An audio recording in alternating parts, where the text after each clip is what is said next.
Selamat datang di Kontekstual, konten edukasi untuk kamu yang ingin paham soal pajak dalam berbagai konteks.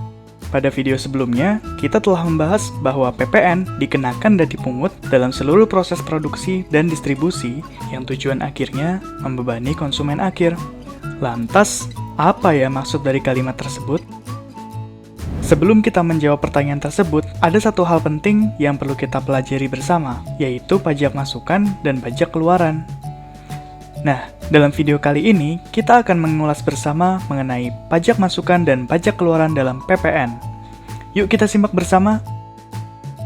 Berdasarkan pasal 1 angka 24 dan 25 Undang-Undang PPN, pajak masukan adalah pajak pertambahan nilai yang seharusnya sudah dibayar oleh pengusaha kena pajak karena perolehan barang kena pajak dan atau perolehan jasa kena pajak dan atau pemanfaatan barang kena pajak tidak berwujud dari luar daerah pabean dan atau pemanfaatan jasa kena pajak dari luar daerah pabean dan atau impor barang kena pajak.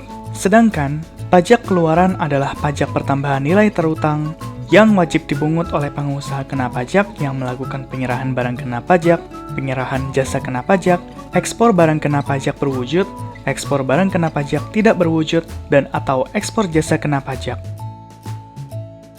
Sebagai contoh, terdapat pihak A sebagai pabrik karet, pihak B sebagai produsen ban, dan pihak C sebagai konsumen.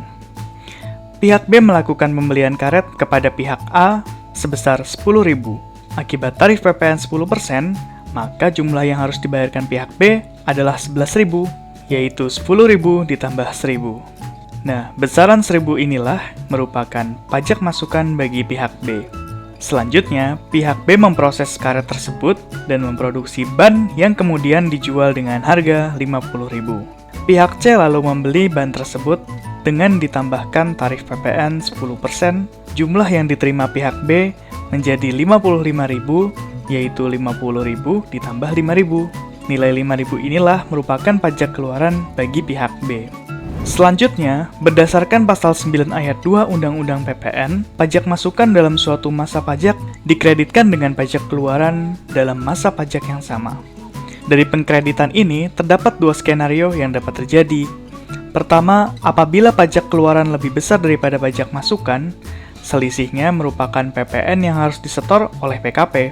Apabila pajak keluaran lebih kecil daripada pajak masukan, maka selisihnya merupakan kelebihan pajak yang dapat dikompensasikan ke masa pajak berikutnya.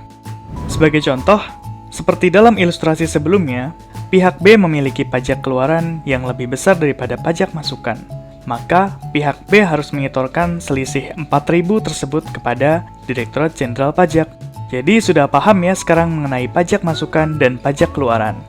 Semoga dari video ini jadi semakin paham ya mengenai pajak pertambahan nilai. Jangan lupa klik like dan subscribe ya.